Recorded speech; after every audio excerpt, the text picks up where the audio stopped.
Hello and welcome to our Strategic Compass program, in which we host prominent experts and academics as well as politicians on world geopolitics, on multipolarity, the changing patterns of world politics, and also international rivalries, global south, and the way the United States and its allies basically doing everything in their power to prevent the world from evolving into multipolarity from a unipolar world, which basically which is always profitable for the United States and its allies. And today we are hosting Hussein Askary, a prominent expert on world politics and geopolitics at the Institute of Belt and Road in Sweden. He's a prominent researcher there, and he's also the vice president of the Institute. Mr. Askary, welcome to our program. Thank you, Professor Ünal. Marhaba. It's my great pleasure to be with you. Thank you very much for taking your time out and joining our program. We plan to actually talk with you about basically multipolarity, the end of US hegemony, the future of European Union, and whether the European Union will have its own strategic autonomy, shaping its own foreign policy and what have you, as well as the global south. You have been reading and writing about all these subjects, and also delivering speeches at prominent international conferences and producing articles. Now, thank you very much again for being with us. And before we go on to all of those fascinating subjects to discuss with you, the latest, obviously you followed very closely, is the assassination at Trump's life in the United States. Well, there is the conspiracy side to that, there is the internal US politics, but there is also the international implications for these assassinations, particularly given that if the assassination, as it is unsuccessful, going to result in Trump's ascendancy to White House again, what would be the implications? Would you like to say a few words about all that before we go on to the onto our subjects? Yes, of course. Well, this is something which nobody can avoid discussing these days, because also the important thing that it shows how fragile the global system we have today, because President Trump was just an inch maybe away from being killed in that rally. So it was like exactly luck, that it didn't happen that way. And if that had happened, then people inside the United States said, that would have been a great source of turmoil in the United States. Some people even speculate about a civil war, although that's a bit too much. But the thing is that in the global context, because if you remember, a few days before that assassination attempt, NATO countries were meeting in Washington, and they and people in the EU were saying that we have to make NATO Trump-proof, which means that we have to make sure that what Trump is talking about disengaging from NATO or disengaging from supporting Ukraine and the war in Ukraine and looking for peaceful solution and talking to the Russians, that this shouldn't happen. So this was the context. And of course, whatever Mr. Trump will do or not do if he is elected as president, this shows that there is enormous tension in the world. And there are people who sense that we are on the brink of a global war. And everybody's hoping that Mr. Trump, but also that efforts by Hungarian Prime Minister Orban, also in cooperation with China. He also met with Mr. Erdogan recently, although they disagree on the Palestinian issue, but they agree on finding a peaceful solution in Ukraine and talking to Russia. So it's in this context we have to look at this assassination attempt. Of course, there's a lot of speculation. There are lots of theories about who's behind it, why it was allowed to happen, but this is not something that I can go into, but what I can discuss is the general context in which this is happening.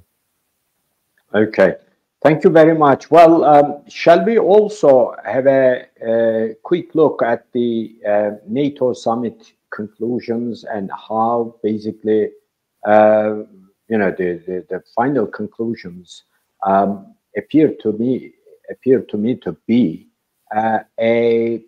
it talks about a period of preparation for war.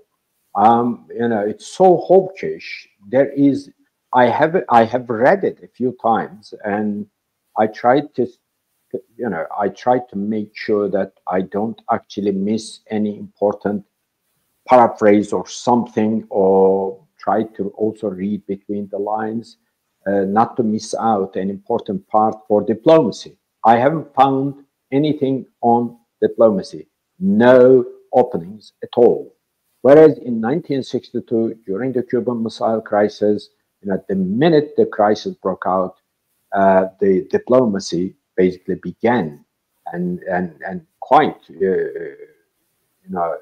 and in a very, how shall I say, important form. The two sides basically talked to each other, wrote to each other through various ways, the foreign ministers, the presidents, as well as the ambassadors, in particular, the Soviet ambassador in Washington, D.C. At this time, there doesn't appear to be any opening for diplomacy in the NATO summit. They are talking about, they have demonized Russia and Putin. They don't want to talk to them. And they are now, pointing at China and putting all the blame on China. China is to be blamed for this and the other. What is your take on that?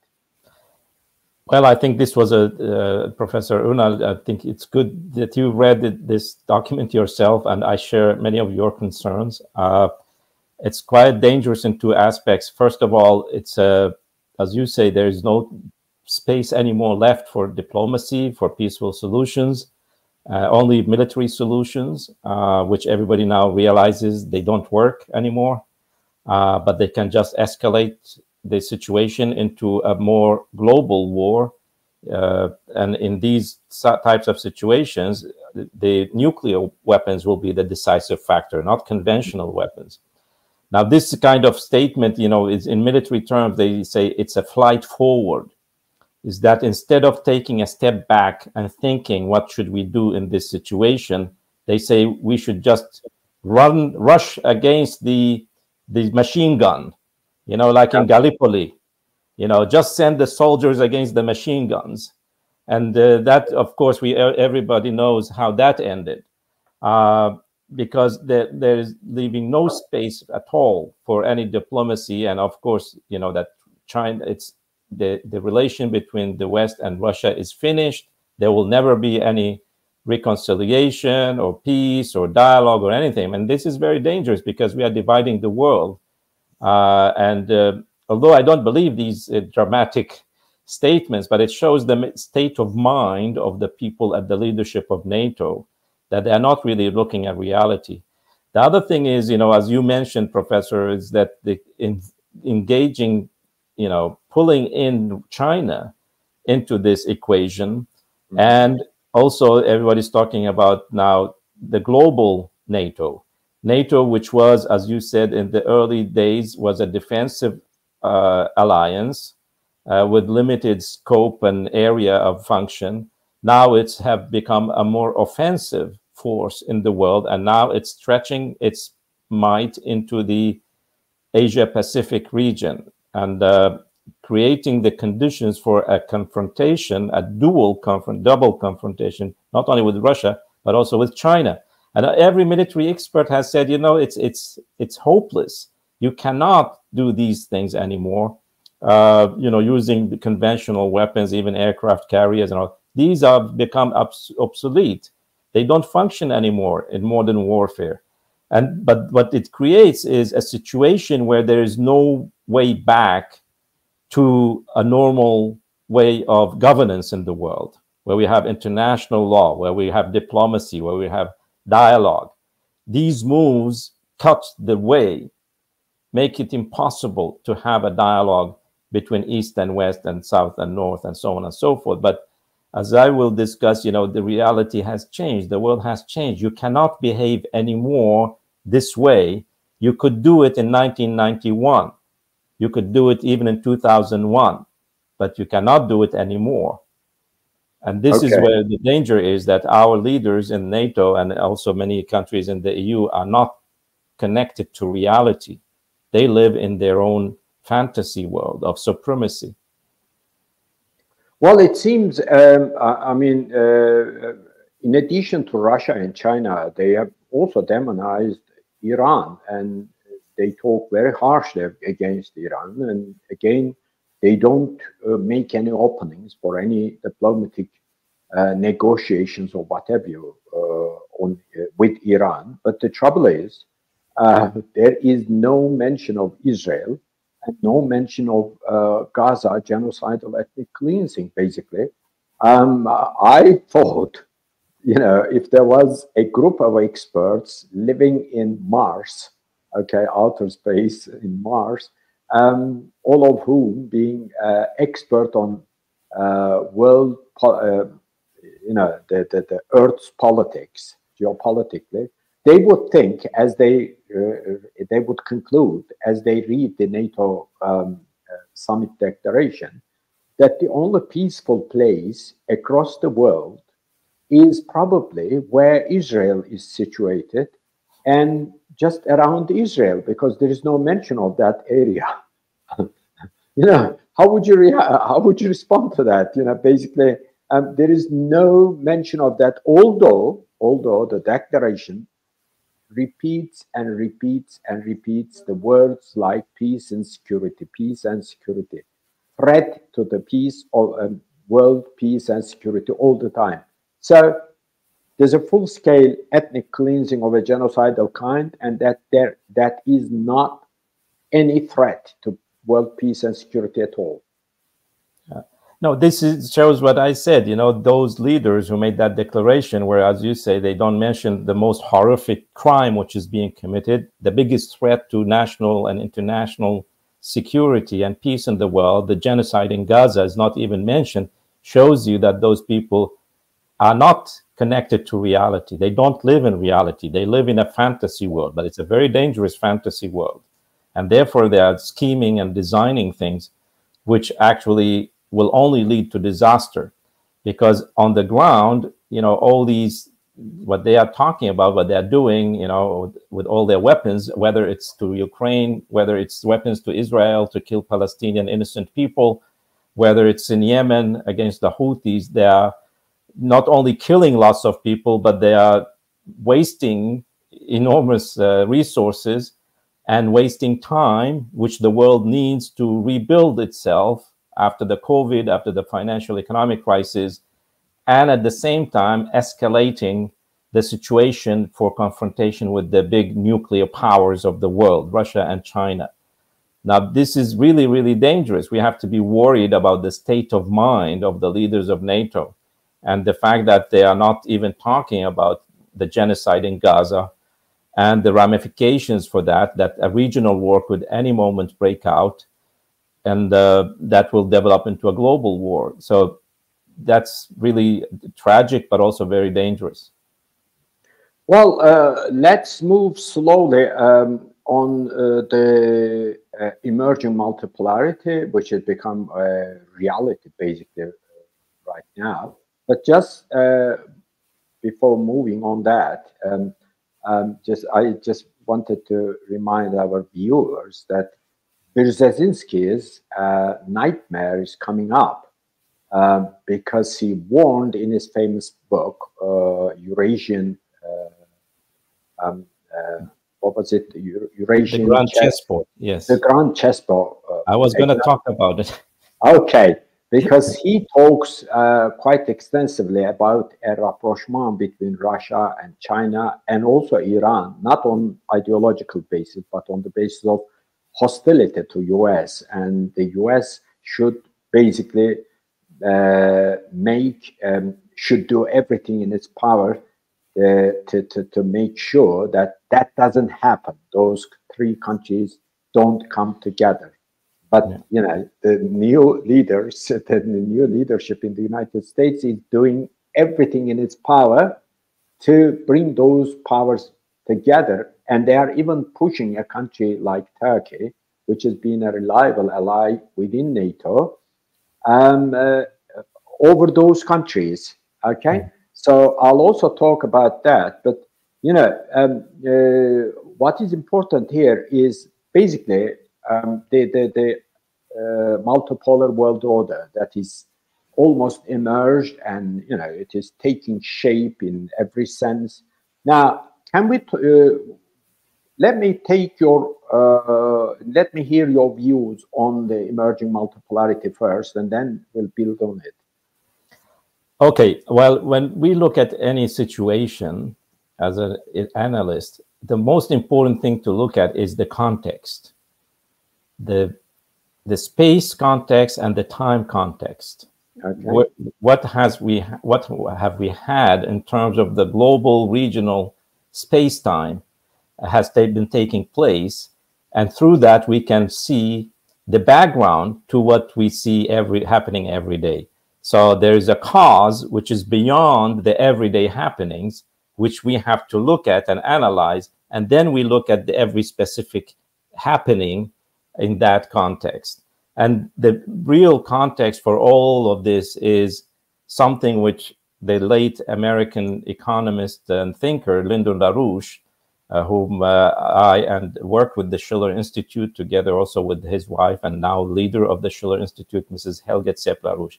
He outlined very early the fact that the Western financial and banking system is in a state of collapse, but also there will be a state of collapse of the physical economy, which people don't pay attention to.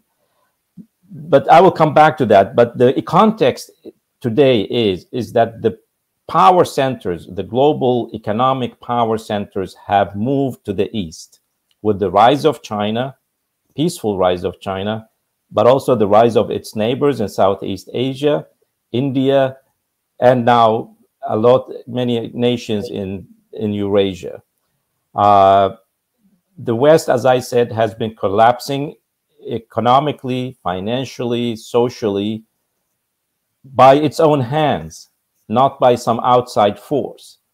The other factor is that all conventional methods for military supremacy, which the United States, NATO, and the West have been practicing, all these tools are now obsolete. They are not useful anymore. It doesn't matter how many aircraft carriers you have, how many missiles you have, it doesn't work in the world. And the best examples we had is that NATO was in Afghanistan 20 years. They achieved nothing. They had to leave, fleeing from Kabul in 2021. We see the same thing in Yemen, that the United States, Britain, and all their allies are trying to stop the Houthis, Ansarullah, from attacking ships supporting Israel and supplying Israel, and they cannot manage that. So it's these situations which we have to look at to understand why people behave in the way they behave, and why there are these power centers in the West, not the leaders in NATO, not the President Biden, but there are powers, economic, financial, military, and intelligence powers in the background who see this world is shifting, and they are losing the grip of that over that system. And therefore, the only solution they come up with is to start wars, start trying to stop China from growing, China's economic development. They are trying to stop China from working with other countries to develop, for example, through the Belt and Road Initiative. And as you said, stopping China from working with Russia and Iran. As you said, this was Brzezinski's nightmare in his book, The Grand Chessboard. Actually, people today, they long to the days when people like Henry Kissinger and Brzezinski were making strategies, because that sounded, with all the horrible things, they sounded very wise compared to the leaders we have today and the people who are strategizing for the American and British and European, So his point, Brzezinski's point, is that we should never allow Russia, China, and Iran. He says this is very unlikely. He was writing this in 1997, where Russia was still under the grip of Western, economic and financial power. But he says that we can do that by having a strategy towards China, which is more, diplomatic and supporting China. But it was a China which they thought they could control to become the cheap factory for products for them. And they forgot the fact that the Chinese have a long history. They think long term. China was not intending to produce T-shirts and shoes for the West forever.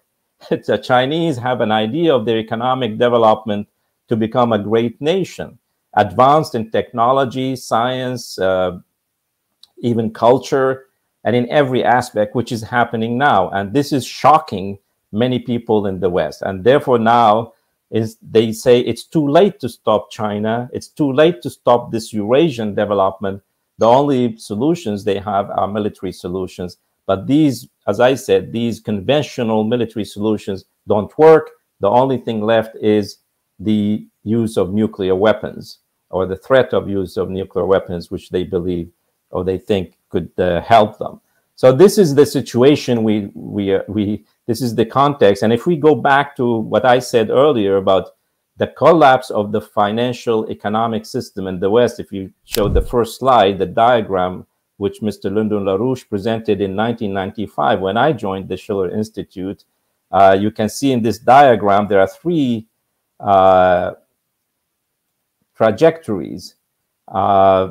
The first one is in the red color, because since the end of the Bretton Woods system, we have had an enormous increase, a shift from investment in the real economy, which is in the blue line, which is going down, investments in infrastructure, that is transport, power, water, education, healthcare, and scientific and technological breakthroughs, for example, in nuclear power, in space technology. All these things have been neglected in the United States and Europe in reality. It was not at the same level we had in the 50s, 60s, and 70s. So we had a paradigm shift, which has cultural and philosophical background. It's not simply a shift in the economic policy, it's a shift in the thinking of people in the leadership and in the culture in general in the West. So we had an enormous increase in the red trajectory there with financial, where people would invest money in financial instruments in the financial markets, which were deregulated. Previously, they had a lot of things which were criminal. Now they become business. They were allowed through deregulation of previously important laws and regulations following the Great Depression, for example. And combined with that, we had the printing of money, because to keep the financial markets up, you need to put in real money into the situation, including pension funds, personal savings, and so on and so forth. Governments started investing in financial markets because it's more profitable than investing in railways, for example, or water systems, or dams, or education and healthcare. That's why for the last 40 years, while China and others were rising, we had the West collapsing. And Mr. Lyndon LaRouche said this is unsustainable, and he actually predicted the collapse of the financial system and banking system in 2008. He forecast that before that. But everything depends on a shifting that policy, and the solutions proposed by him and Mrs. Helga Sepp-LaRouche were in this, what we call moving to supporting the physical economy and creating peace in the world through economic development. This was a report produced by by Lyndon LaRouche and Associates after Mrs. LaRouche actually was in China for the first international conference on the New Silk Road. And when she came back, we put together under the supervision of her and Mr. LaRouche this first ever comprehensive report. So this has become, what now people know, the Belt and Road Initiative. And so my point is that there are solutions for this situation, but these solutions need a new paradigm in the thinking, the philosophy, against zero-sum game, against geopolitics, and accepting other peoples around the world as equals, that there is no supremacy, there is no superior culture or superior political system, which the leaders of NATO believe, as in their statement, that they are the superior ones and everybody else should follow their lead.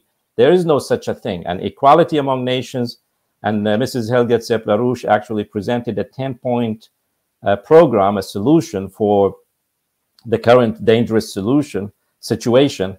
And that includes, a new international security architecture, but in alignment with the United Nations Charter, the principles of the United Nations, like sovereignty of nations, like the independence of nations, and peaceful resolution of conflicts. Recently, I was in China. They were celebrating the 70th anniversary of the 5 principles of peaceful coexistence. These are integral to the 10 points program presented by Mrs. LaRouche. But then, very importantly, we need a new world economic order where financial and monetary resources are in the service of the real economy. Developing nations. Before you elaborate on all that, let me just intervene briefly to simply ask, actually, do you see all of this happening with the current leadership in the West, both in the United States and Europe? I mean, just as you said, for instance, when you look at the NATO declaration, there doesn't appear to be a shred of inclination, basically, to a new policy, formulation, to the understanding of the new world order that is developing fast, despite all odds and despite all these leadership. I mean, look at the way, for instance, the Americans lately have suggested to the Chinese, they were talking about overcapacity. So basically, when the Americans basically pronounced that, the Chinese just laughed out loud. What can you do? What else can you do?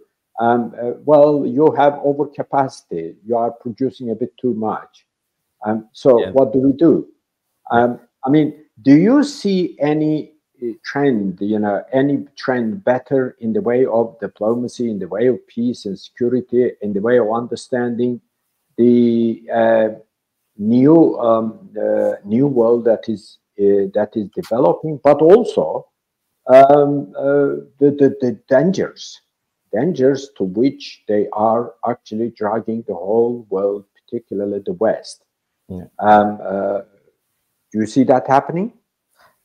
Well, if we look at the leadership which issued the NATO declaration, the world looks hopeless because they still live in the world which Fukuyama described in his essay about the end of history. That in 1991, the history of political development has ended. The only thing which will be in town is the neoliberal, so-called democratic system, which will be managed by the United States and its allies, and everybody else will have to follow that. Those leaders still live in that illusion. First of all, Fukuyama was completely wrong. Political development he was never stopped. But those people have deluded themselves that this is the reality, and this is what is dangerous. When you don't, it's a psychological problem. You need a professional to help you when you don't. It's a detachment from reality. You become it becomes a health problem. And this is what is dangerous. But at the same time, we do have an awareness in the world, even in the Western world. Look at the reaction from the young people in the universities against the genocide in Gaza. Exactly.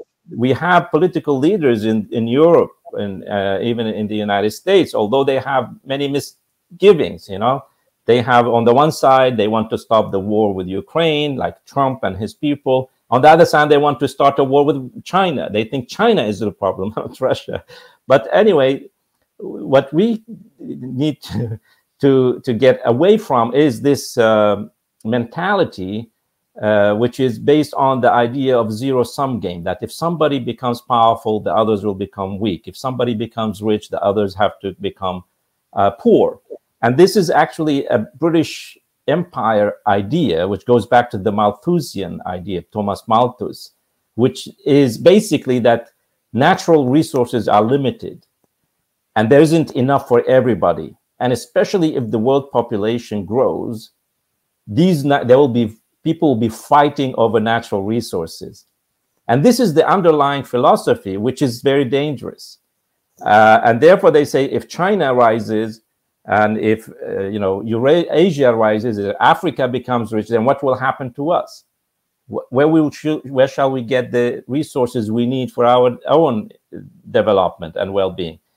This concept of limited resources is completely false, scientifically, economically, and everything, because there are no limited natural resources. There's only limited knowledge. There's limited technology. And therefore, this has to be thrown out of the economics, departments in universities, because this is what they teach economists, that economics is a science of managing limited resources, how to allocate limited resources. This should be changed. There are no limited resources. We don't have only one planet. We have the whole universe. I can give you an example from Turkey. Please do. I followed this. The first shipment by rail from Turkey to China was included a shipment of a mineral called boron. Mm-hmm. It's a very rare mineral. It's used in strengthening glass and even metals and plastics. They give them more strength. And I looked at what is this boron, and what I discovered is very fascinating, because the boron doesn't come from Earth. Boron comes as an effect of cosmic radiation hitting Earth. Actually, this whole thing comes from outer space. And for certain reasons, there's a concentration of that in Turkey. Yeah. So we are not ideology. This ideology of limited resources is very, very dangerous. And this is the basis for geopolitics. This is the basis of the zero-sum game. And this is the reason everybody is scared by China. As President Biden said when he was in Saudi Arabia, he said, the Chinese will eat our lunch. So we should not allow them to do that. I think the Chinese philosophy say no. Maybe he doesn't know, but the Chinese is well fed, actually. When I go to China, I see each and every Chinese person basically eat for each meal 2 or 3 dishes, basically twice or sometimes 3 times more than I do. So they're well fed, but they are not eating our lunch or dinner. No, and they produce the food they eat, most of it. But of course, their economy is growing. The population want other exotic things, and they are importing a lot. And this is also good for the rest of the world, because it's a great market for agricultural products for Africa, for Asia, Middle East, and so on and so forth. So this is the background of the. But my point is that there is, going back to your question, it's not hopeless. We do have forces in the world who do want to shift this situation, and I think there should be support for the peaceful moves by Mr. Orban, by the Chinese side. We are pushing this ourselves, through the Schiller Institute, as I mentioned, Mrs. Helga Zeplarush's 10-point plan. They are organizing American people and people in Europe to support these initiatives. We even have a plan for peace through economic development in Palestine and in West Asia, the so-called Middle East. We call it the Oasis Plan, to shift from this war situation into both first creating a Palestinian state, that's imperative now, but also going directly through economic development, especially water resources, infrastructure, education, industrialization.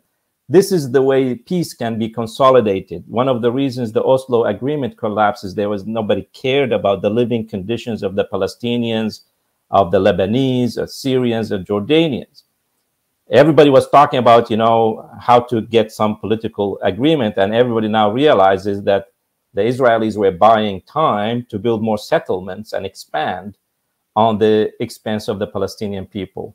So there are solutions, there is hope, but the situation is still very, very dangerous, which we have to realize.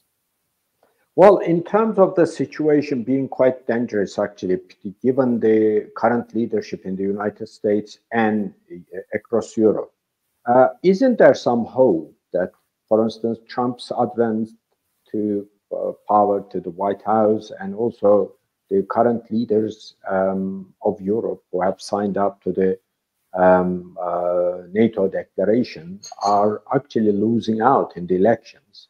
So do you think that in Europe, particularly among the European peoples, among the grassroots, new parties that are likely to come to power, or at least that are likely to actually influence the decision making on a big scale, all this put together at least offers a shred of hope?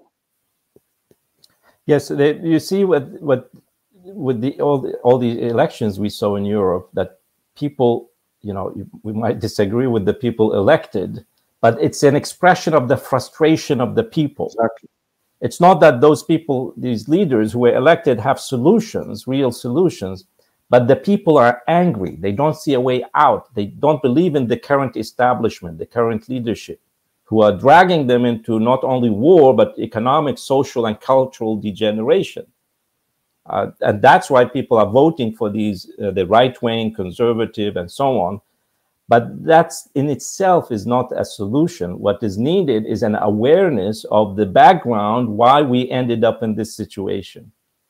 And it has these philosophical, cultural, and moral implications, which I described.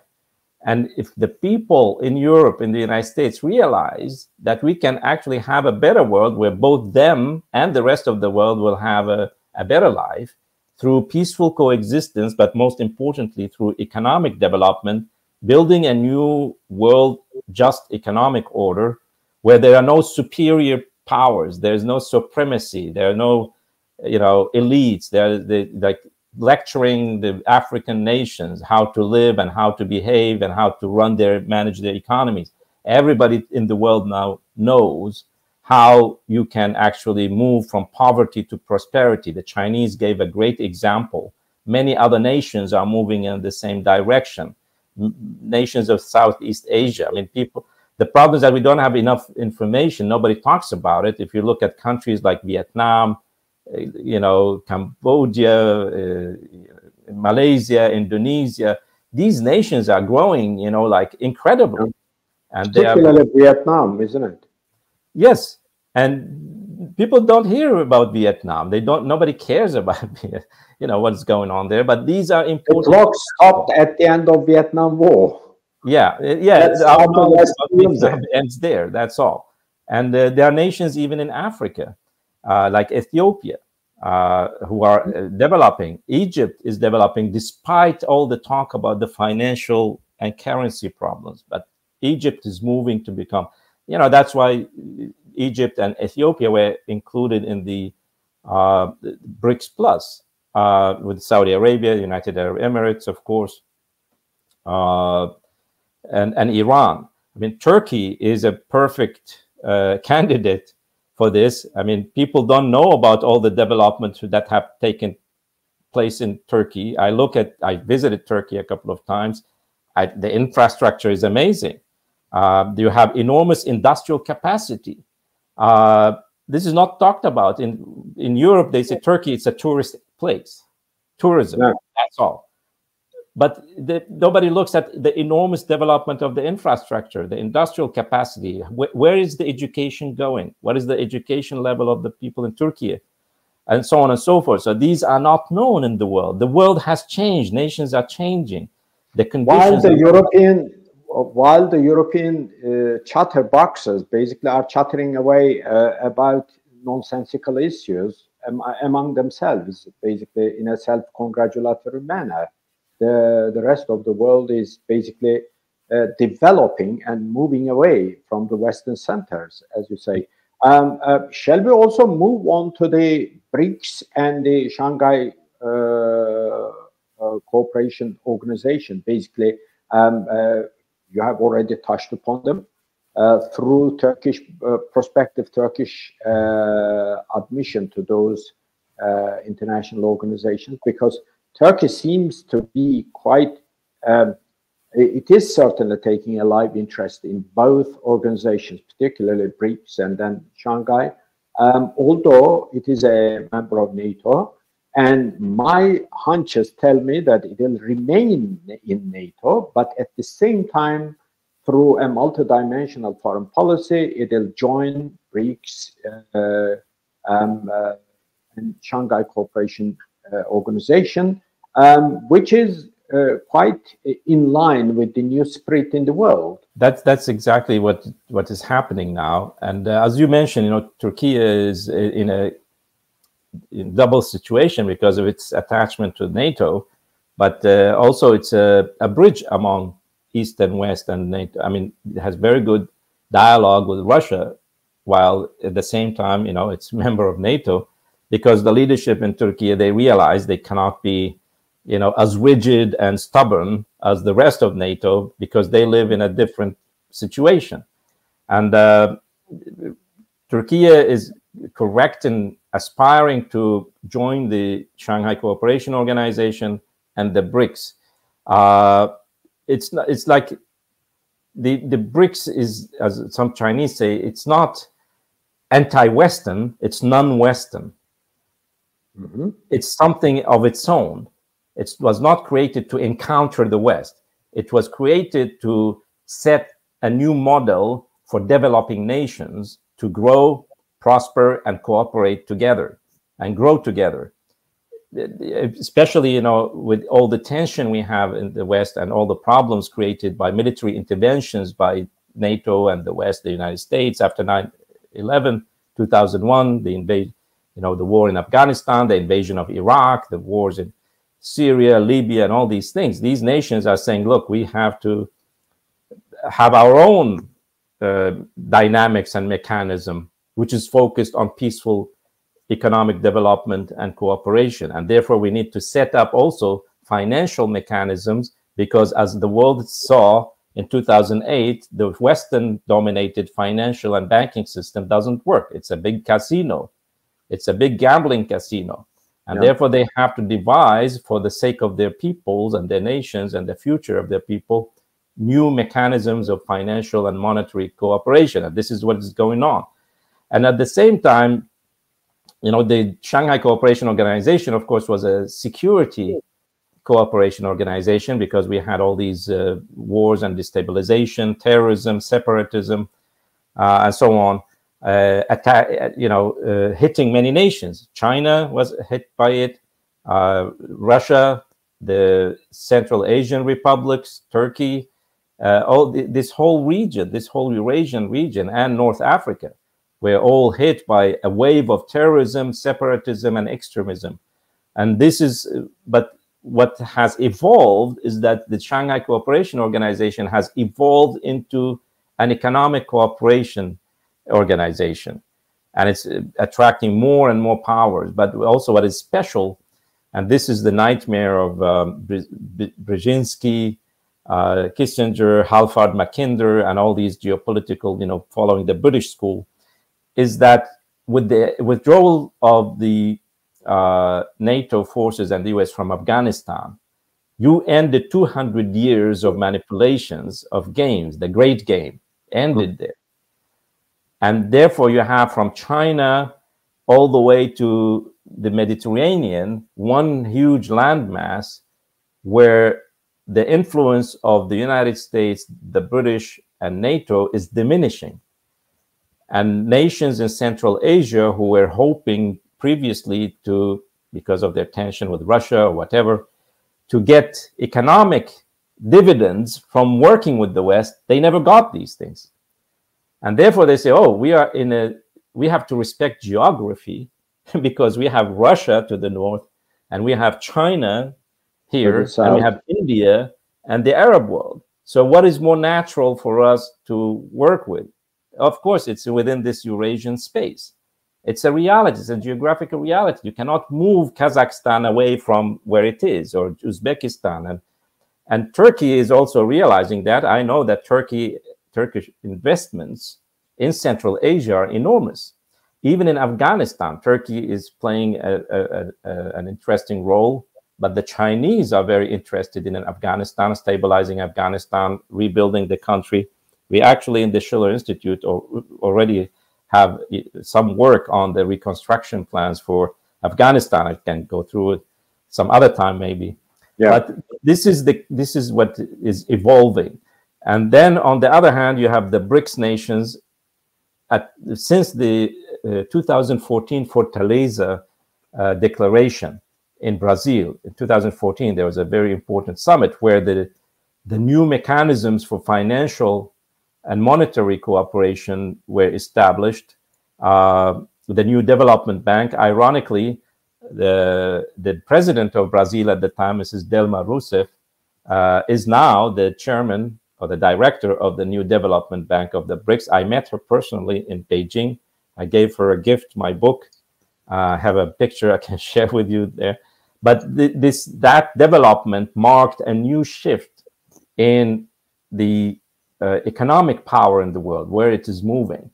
And that these nations have established already a mechanism for economic cooperation, for monetary financial coordination, which is attracting more nations. You know, the new development bank is not only for members of the BRICS. There are other nations who are members in the bank because they want to benefit from it. They want to contribute to it, but they also benefit. It's like the Asian Infrastructure Investment Bank. There are nations from Europe who are members there.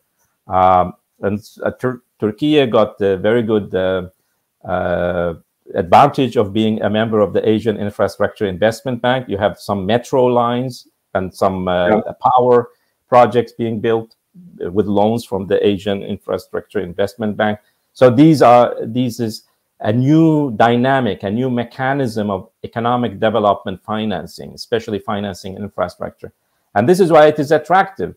And more and more nations are joining it, more and more nations joining the Belt and Road Initiative.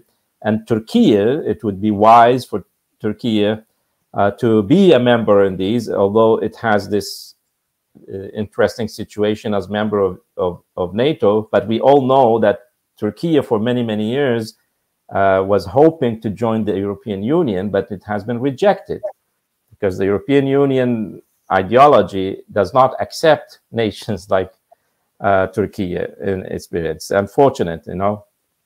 Well, let's keep the European Union to the current leaders of the European Union. Whether they will actually preserve it as it is has become quite questionable, because given the rise of the all-powerful new political movements and political parties, many of which are quite anti-European Union, they might actually destroy the European Union, just as the American elite are destroying the United States. They may also destroy the European Union.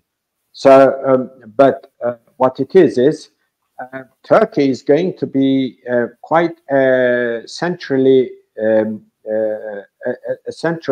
of the pivotal countries in the region, with one leg in NATO, which is the most powerful international organization of the Western world, but at the same time close ties with Russia and also China, with Iran and the Arab countries, almost all of them. including the members of the BRICS, while becoming a member of BRICS, and as well as Shanghai Cooperation Organization, hopefully. Well, with all this, we can actually conclude if you don't have anything to add. Thank you very much, Mr. Askary. But if you have anything to add in particular, please go ahead. No, I think, I mean, since you brought the question of Turkey, there are things which are leftovers from Turkey's engagement in NATO geopolitics or Anglo-American geopolitics, like the situation in northern Syria, Turkey's role in the events in Syria. This has to be resolved in a cordial way, in a constructive way with the Syrian government. We have issues with the Iraq, Turkey, Iraq. I'm a native Iraqi, but I think Turkey's actions were part of this larger Anglo-American geopolitics. Turkey is also normalizing in a certain way its relation to China concerning the situation of the Uyghur population there, and the Turkish government is realizing that there have been improvements in that situation. I myself visited Xinjiang recently and realized for myself that this, the narratives are not true. But I think this is a new world. We are coming into a new world. If we look at the global South, it's a very, very positive developments taking place. And this is where the world should look at. With people in Europe and the United States, they should abandon their old way of thinking and look at what enormous, amazing developments have taken place around the world, and abandon this British geopolitical thinking and ideology and join the rest of the world, because the rest of the world is not going to wait for the West. The only problem here is that we have the United States is still the world's largest military power. It's a nuclear power. And if we don't have a shift in the thinking, either the shift in the leadership or the shift in the thinking of the leadership, with the backing, with the pressure from the population, we will still be living in this precarious situation. Like you have a Damocles sword hanging over all humanity. This is the unfortunate reality of the world, and everybody should work as much as possible for peace and economic development and a dialogue among nations, where nations are equal and sovereign and independent, but they can still work together for common goals. Well, thank you very much. With these warnings and advice, we can conclude our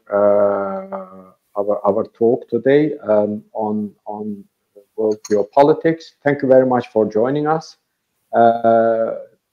ladies and gentlemen. Today we hosted Mr. Hussein Askary, a researcher in the Belt and Road Institute in Sweden, also the vice president of the institute. Thank you very much, Mr. Askary, again, and hope to see you again. Thank you very much. It was a great pleasure for me to join you, Professor Ünal. Thank you very much. And this is all for this time. And next time, we will be talking about another topic with another host. Okay, bye bye for now.